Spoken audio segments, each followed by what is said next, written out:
Welcome to my channel.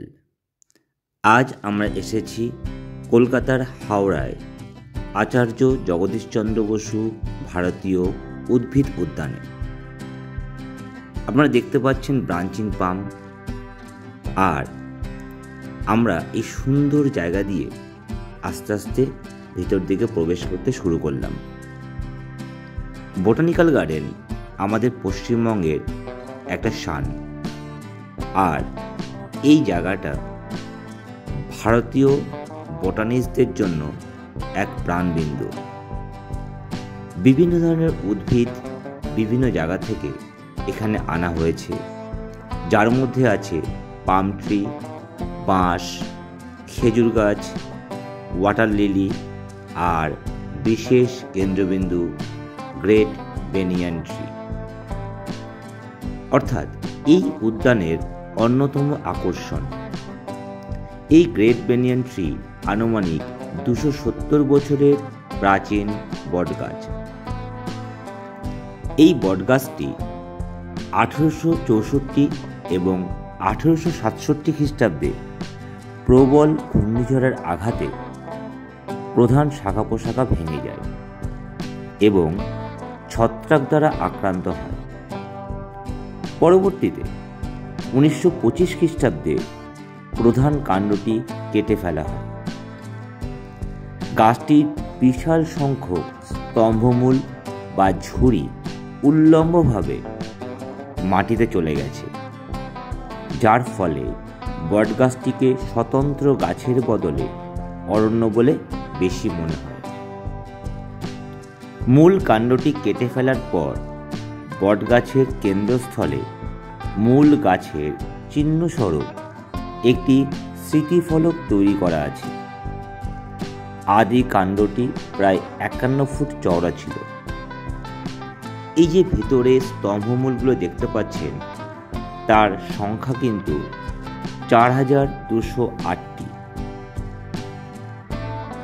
এই যে বটগাছটি দেখতে পাচ্ছেন, যার বিজ্ঞানসম্মত নাম ফাইকাস বেঙ্গলান্সিস, এদের গোত্র মোরেসি। এর উচ্চতা প্রায় 79 ফুট, আর একে রোপণ করা হয়েছিল 1772 খ্রিস্টাব্দে।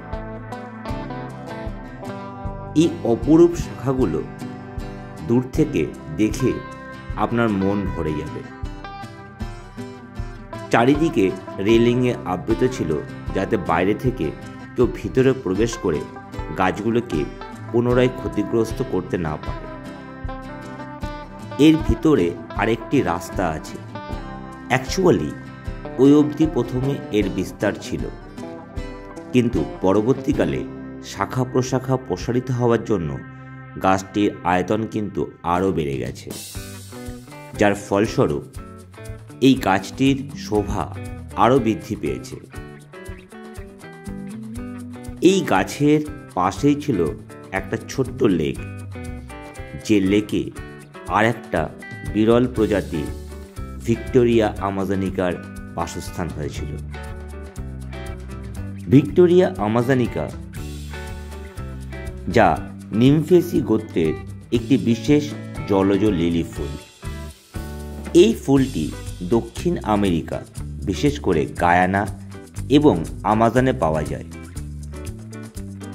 এই উদ্ভিদের পাতা, কাণ্ড এবং কুঁড়ির চারপাশে আত্মরক্ষার জন্য ছোট ছোট কাঁটা পরিলক্ষিত হয়। এদের ফুলগুলি সাদা কিংবা গোলাপি বর্ণের হয়ে থাকে। আমরা দেখতে পাচ্ছি গোলাপি বর্ণের যে ফুলটি রয়েছে সেটি প্রায় পচনশীল, কিন্তু সাদা ফুলটি বেশ পরিষ্কারভাবে বোঝা যাচ্ছে। অসাধারণ সেই সাদা ফুলটি। এই ফুল থেকে আনারসের ন্যায় বেশ মিষ্টি গন্ধ নির্গত হয়। সম্পূর্ণ এবং পরিপূর্ণ একটি পাতা প্রায় 60 থেকে 70 কেজি ওজন বহন করতে পারে।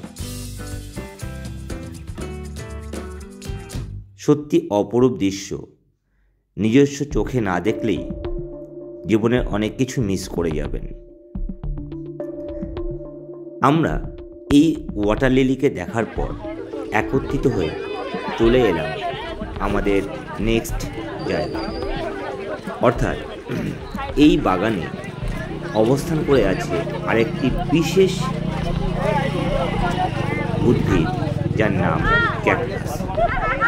আর এই ক্যাকটাসকে যে ঘরে রাখা হয়েছে সেই ঘরটাকেই বলা হয় ক্যাকটাস হাউস।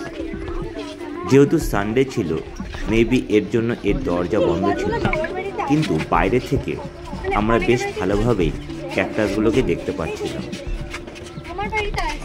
ক্যাকটাস হাউসের ঠিক পাশের গলি থেকে একটু এগিয়ে পাশের গলিতেই অবস্থান করে আছে অন্যতম একটি ঘর। 230 বছরের পুরনো এই ঘরটিকে বলা হয় রক্সবার্গ হাউস, যাকে বলা হয় ফাদার অফ ইন্ডিয়ান বটনি। এই ঘরটি প্রজেক্ট টু রিস্টোর শুরু হয়েছে, অর্থাৎ পুনরায় এই ঘরটিকে রিবিল্ড করার চেষ্টা করা হচ্ছে। আর এর ঠিক পাশেই অবস্থান করে আছে আমাদের অন্যতম মেন অ্যাট্রাকশন, যাকে বলা হয় CNH বা সেন্ট্রাল ন্যাশনাল হার্বেরিয়াম, যার অ্যাব্রিভিয়েশন ক্যাল নামেও পরিচিত। এটি কলকাতা তথা ভারতের প্রাচীনতম এবং বৃহত্তম হার্বেরিয়াম। এখানে উদ্ভিদ শুকিয়ে তা ভবিষ্যতের জন্য সংরক্ষিত করে রাখা হয়। এই হার্বেরিয়ামে প্রায় 2.5 মিলিয়ন হার্বেরিয়াম শিট রয়েছে এবং বেনথাম ও হুকারের শ্রেণীবিন্যাস অনুযায়ী সাজানো আছে। এই সেন্ট্রাল ন্যাশনাল হার্বেরিয়ামের ডান দিকের যে রাস্তাটা চলে গেছে, সেই রাস্তা দিয়ে আমরা বেরিয়ে আসার পথ ধরলাম।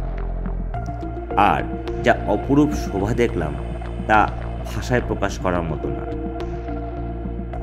এই CNH এর পাশ দিয়েই বয়ে চলেছে হুগলি নদী, আর এই হুগলি নদীর তীরেই কিন্তু আমাদের এই বোটানিক্যাল গার্ডেনের অবস্থান। সত্যি অপরূপ দৃশ্য দেখে মন ভরে গেল। যাই হোক, আমরা এই যে টোটাল গার্ডেনটা দেখলাম, এই গার্ডেনে প্রায় 12,000 প্ল্যান্ট স্পেসিমেন রয়েছে। আর টোটাল এরিয়াটা 109 হেক্টর জায়গা জুড়ে অবস্থান করে আছে। এখানে ছোট্ট একটা জায়গায় দেখলাম সুন্দর অ্যাকোয়াটিক প্ল্যান্টের আবাসস্থল, অর্থাৎ বিভিন্ন অ্যাকোয়াটিক প্ল্যান্টকে এখানে সংরক্ষণ করে রাখা হয়েছে।